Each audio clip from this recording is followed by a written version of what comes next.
Buenos días, hermanos, el Señor os bendiga.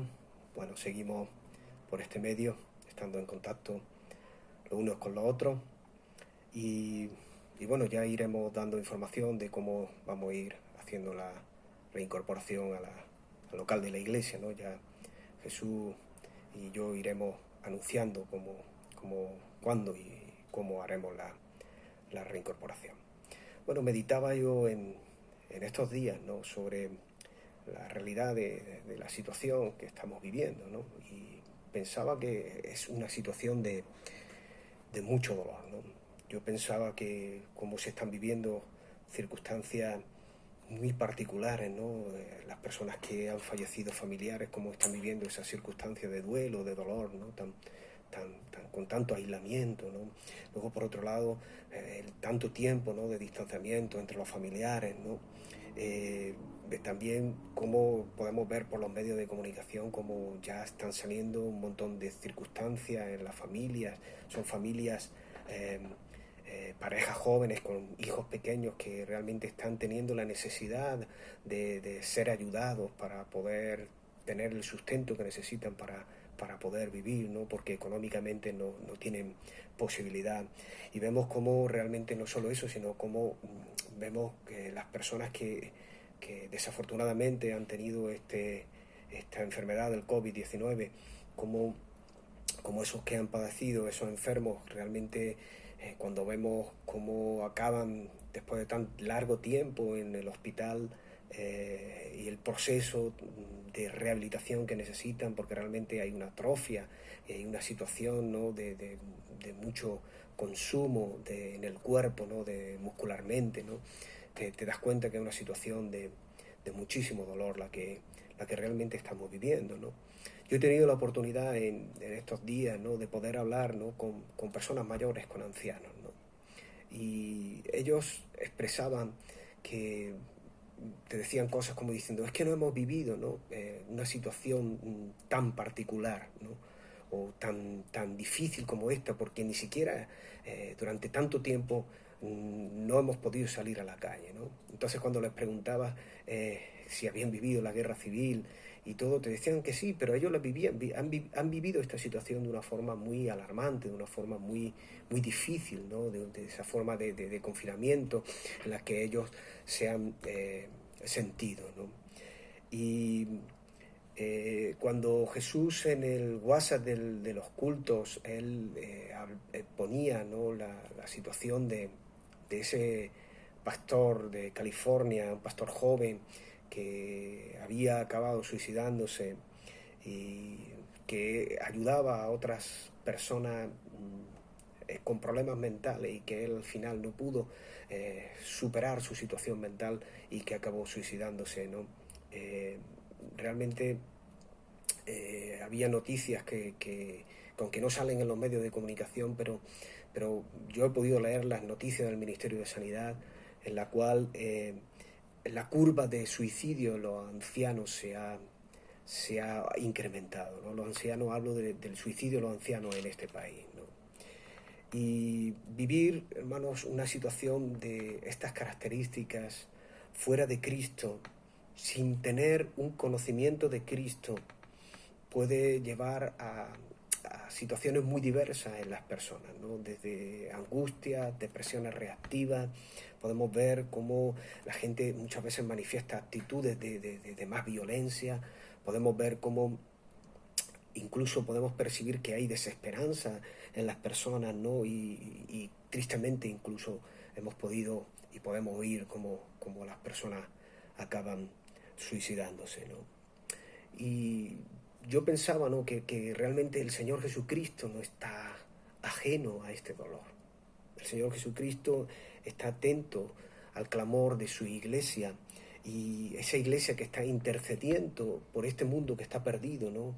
Y confiamos en esa soberanía, en ese poder de Dios en medio de toda esta situación, y confiamos que el Señor va a traer algo nuevo, ¿no?, en los cuales nosotros queremos estar en ese algo nuevo y queremos entrar en lo que el Señor, en su sabiduría y en su poder y en su soberanía, quiere traer a la iglesia y a traer a este mundo que necesita conocer al Señor.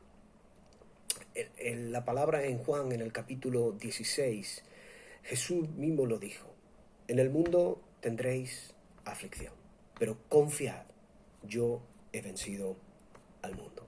Y yo pensaba, hermanos, que qué privilegio, ¿no?, el conocer a Cristo, el haber tenido la oportunidad de haber conocido a Cristo de una forma personal.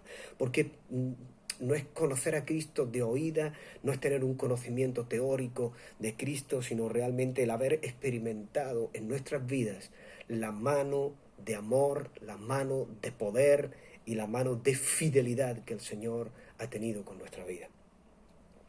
El apóstol Pablo decía en 2 de Corintios, en el capítulo 5, decía que él sabía que si su morada terrestre se deshacía, él tenía de Dios un edificio, una casa que no era hecha de manos de hombres, sino una casa eterna en los cielos.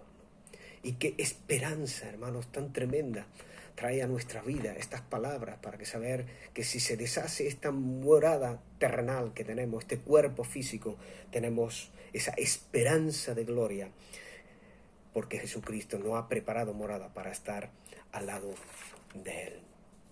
El apóstol Pablo, hablándole a los Corintios, en 2 de Corintios, en el capítulo 11, en el capítulo 12, él expresa sus tribulaciones, sus sufrimientos. Él expresa que realmente él había estado, podéis leerlo, él había estado atribulado en muchísimas cosas, pero no angustiado, como él decía. Había estado en apuros, pero no desesperado.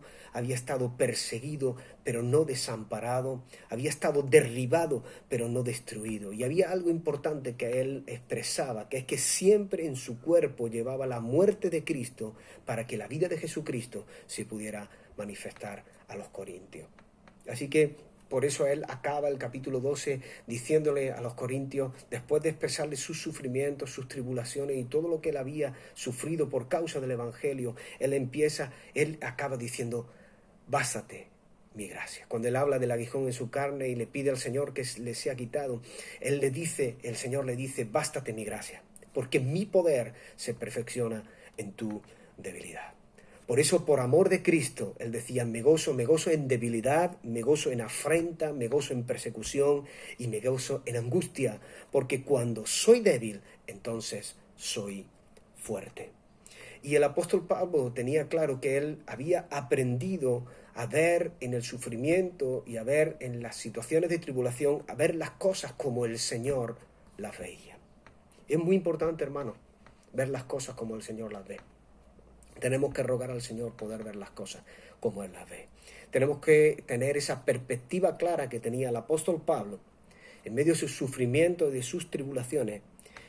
Y por eso él le escribe de una forma muy clara a una iglesia muy amada por él, que era la iglesia de Filipo, una iglesia donde realmente él aparece 19 veces la palabra gozo, una iglesia que él funda en su segundo viaje misionero. Él le dice en Filipenses, en el capítulo 4 y en el versículo 12, dice: sé vivir humildemente y sé tener abundancia.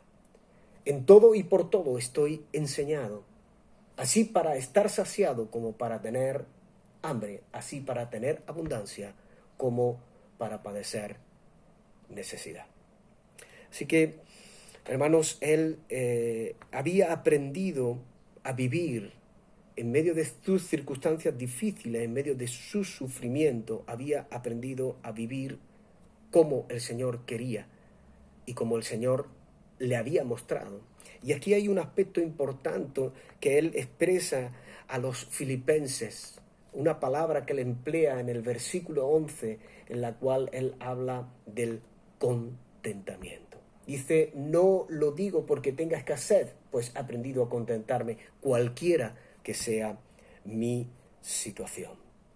La iglesia de Filipos fue una iglesia en la que el apóstol recibió su ayuda económica cuando él principiaba en la predicación del Evangelio en su segundo viaje misionero. Y ahora el apóstol Pablo se gozaba de que de nuevo porque no habían tenido oportunidad. De nuevo, el apóstol estaba recibiendo la ayuda de los filipenses, de que se estaban preocupando por él. Y realmente él podía decir esa palabra porque él había entendido y había aprendido ese secreto tan importante para ver las cosas como el Señor quiere que las veamos, que es que él estaba transmitiendo a esta iglesia lo que significaba contentamiento. Hermano, el contentamiento es algo importante en la vida del creyente, porque es esa satisfacción por lo que eres en Cristo. La palabra revela lo que somos en Cristo. Y no solo lo que eres en Cristo, sino que realmente en cada momento de tu vida, sea lo que estés viviendo, el apóstol tenía claro que él estaba viviendo en la voluntad específica, concreta que el Señor tenía para su vida. Por eso el apóstol tenía esa seguridad, esa satisfacción en su vida, y todo se fundamentaba en que él vivía en esa voluntad específica y concreta en su vida de parte del Señor. El Señor era para el apóstol su provisión. El Señor era para el apóstol su ayudador. El Señor era para el apóstol Pablo todas las cosas. Y ahora estamos viviendo un tiempo en el que no queremos, en muchos sitios el evangelio no se quiere hablar de sufrimiento, pero el sufrimiento es una realidad en la vida del cristiano. El sufrimiento va incorporado a la propia vida del ser humano, ¿no? Y ¿por qué no? También nosotros como cristianos también el sufrimiento en muchas ocasiones vendrá a nuestra vida. Hermanos, es importante que tengamos contentamiento. Es importante porque realmente se va a constituir en un arma poderosa para que evitemos mirarnos a nosotros mismos, para que evitemos atesorar para nosotros mismos. Es un arma importante que el apóstol le transmite a esta iglesia de Filipo, y es muy importante porque realmente cuando realmente entendemos este aspecto del contentamiento en nuestras vidas, esto va a traer un descanso, va a traer un sosiego, va a traer una tranquilidad, va a traer gozo, porque tenemos y porque somos lo que el Señor quiere y determina para nuestra vida. Y por lo tanto podemos decir que la gracia del Señor no es suficiente. Hermanos, qué importante poder decir: tu gracia me es suficiente. Como decía el apóstol, bástate mi gracia, porque tu poder se perfecciona en mi debilidad. Hermanos, cuando la gracia del Señor está con nuestras vidas, realmente nosotros nos encontramos fortalecidos.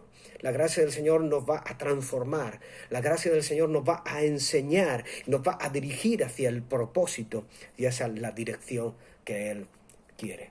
Por eso, en este capítulo 4 de Filipenses, el apóstol puede decirle, después de hablar a los filipenses de cuál era el secreto de poder llevar su sufrimiento y sus luchas y sus angustias por el progreso del Evangelio, él puede decir esos dos aspectos claves de este capítulo 4, en el que él dice en el versículo 13: todo lo puedo en Cristo que me fortalece. Para todo, hermanos, tenemos fuerza por medio de aquel que nos da el poder.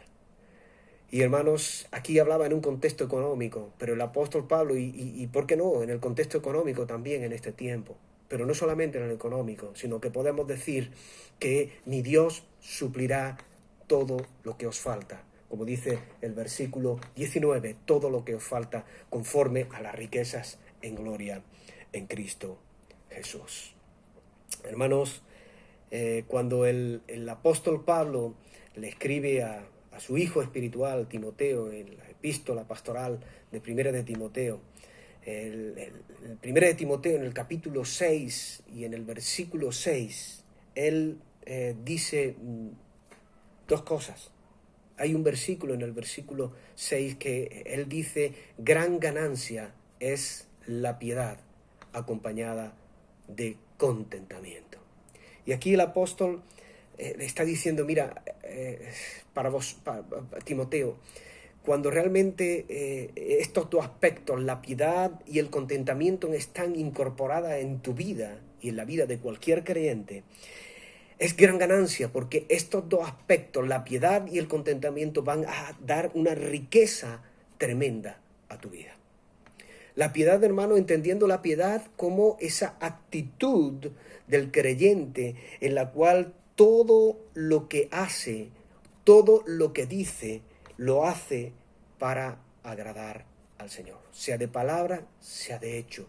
Pero hay un solo propósito en el corazón de ese creyente, que es agradar al Señor por encima de todas las cosas. Porque el Señor no aprueba todas las cosas, pero cuando alguien agrada al Señor, el Espíritu Santo da testimonio a tu espíritu de que realmente tu corazón y tu vida está encaminada en la dirección que el Señor quiere. Y por otra parte, el otro aspecto era el contentamiento, que es lo que hemos estado mencionando ahora, hace poco. Hebreos capítulo 13, en el versículo 5, el autor de Hebreos, él habla en el versículo 5 de que tenemos que estar contentos. Vuelve a hablar de nuevo del contentamiento. Tenemos que estar contentos con lo que hay ahora, con lo que tenemos ahora, por una sola razón, hermano. Una razón muy importante en nuestra vida. Porque el Señor ha dicho, no te dejaré, ni te desampararé. Y el Salmo 118, y con esto acabo, el Salmo 118 es un salmo de gratitud, es un salmo de acción de gracias, un salmo en la cual el salmista está dándole gracias al Señor porque el pueblo de Israel ha sido liberado y tiene victoria de parte del Señor. Y cuando en el versículo 5 dice, desde la angustia invoqué a Jehová y me respondió Jehová, poniéndome en lugar espacioso. Y dice el versículo 6, Jehová está conmigo, no temeré lo que me pueda hacer el hombre. Jehová está conmigo entre los que me ayudan, por tanto yo veré mi deseo en los que me aborrecen. Mejor es confiar en Jehová que confiar en el hombre, mejor es confiar en Jehová que confiar en príncipes. Hermanos, el pueblo de Israel fue puesto en lugar espacioso en los momentos de angustia porque Jehová estaba con ellos. Algunas veces el Señor se tenía que apartar del pueblo de Israel y traer juicio por su pecado. Pero cuando el Señor obraba y cuando el pueblo actuaba para agradar a Dios, Jehová estaba con él, como está con todos los que agradan al Señor, con todos los que agradan y temen su nombre. Así que Jehová está con nosotros. No temamos lo que el hombre puede hacernos. Confiemos en el Señor. Mejor es confiar en el Señor que confiar en cualquier hombre. Mejor es confiar en Jehová que confiar en príncipes. Hermanos, yo quería dejaros esta reflexión, este pensamiento en esta mañana, y que realmente podamos incorporar en nuestras vidas, en medio de esta situación de dolor, podamos incorporar en nuestra vida este aspecto tan importante que el apóstol Pablo reseña y que él vivió de una forma muy fuerte, muy intensa por su sufrimiento y por su dolor, como era el contentamiento y la piedad y lo que significaba el aporte de esa gran ganancia para su vida, que también puede ser para nosotros, y que todo redundaba, a pesar de los sufrimientos, todo redundaba, hermanos, para el progreso del Evangelio. El Señor los bendiga.